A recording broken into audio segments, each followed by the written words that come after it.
Justement, il y a un autre bon plan, c'est ce week-end, samedi, dimanche, je disais en présentation les amis. Si vous êtes passionné par la généalogie, eh bien c'est l'un des rendez-vous les plus importants d'ailleurs, hein, je crois, du sud de la France. Oui, elle est avec nous, c'est Laetitia. Bonsoir Laetitia. Bonsoir. Laetitia Dalbeg, vous êtes la directrice de l'espace Morestel. Oui, service culturel de la ville de Moguio. C'est vraiment un grand rendez-vous, il y a les passionnés et puis même les curieux qui vont venir ce week-end. Oui, voilà, 11e édition des rencontres généalogiques et historiques de Moguio, organisée par la ville de Moguio et par le Cercle généalogique de Languedoc. Section locale de Moguio. Donc 11e édition, un succès grandissant. 2500 visiteurs hein, quand même. 1500, entre 1500 et 2000 l'an dernier pour les 10 ans. Et la particularité, c'est que ça concerne aussi bien des gens initiés qui sont déjà bien avancés dans leur recherche, que des débutants et de simples curieux intéressés par l'histoire, leurs ancêtres, la généalogie en général. 45 stands en tout? Oui, c'est ça, 45 stands qui représentent des associations de généalogie de divers départements français, mais également des pays étrangers et également de la généalogie liée au métier, les cheminots, les postiers.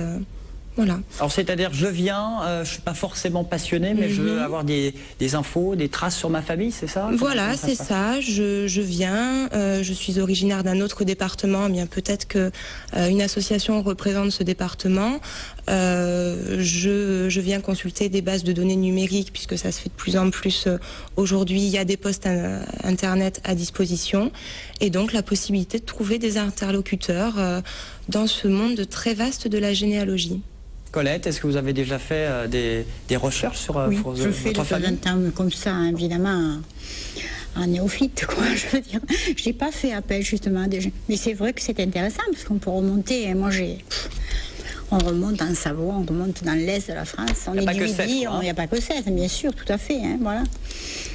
Oui, voilà, tout à fait. Ben, comme madame, de plus en plus de personnes intéressées, il y a un véritable engouement pour la généalogie et donc des personnes qui ne savent pas forcément comment s'y prendre, comment commencer, eh bien elles peuvent trouver des conseils, commencer des démarches. Donc vous initiez, c'est ça aussi, hein, oui, voilà, mais on peut aller plus loin. On peut aller plus loin et on peut se renseigner, voir concrètement comment je commence les recherches de ma généalogie, est-ce que je vais pouvoir le faire et donc tout est mis à disposition des gens pendant 2 jours. À travers donc des témoignages, des expositions, des histoires, des animations. Absolument, des expositions, des expositions notamment des arbres généalogiques d'enfants, des scolaires de la commune qui ont été initiés à la généalogie par l'association Le Cercle généalogique de Languedoc et qui ont créé leur propre arbre généalogique de façon très original, avec pourquoi pas un aquarium, un terrain de football ou encore une trousse pour représenter sa propre généalogie. Des conférences également sur des sujets un petit peu plus pointus. Il y a le portable de Coco qui sonne. Non, non mais reste avec nous sur le plateau, il va répondre. C'est atypique ce Corentin. On termine? Terminez, excusez-nous, avant d'envoyer la pub.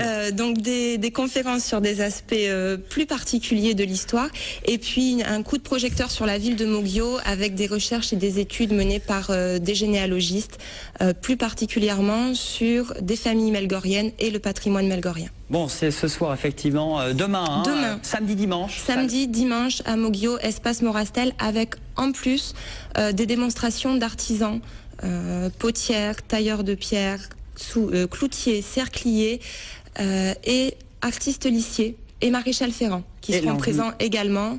Entrée libre et pour plus de renseignements, allez voir sur le site de la ville www.mogio-carnon.com.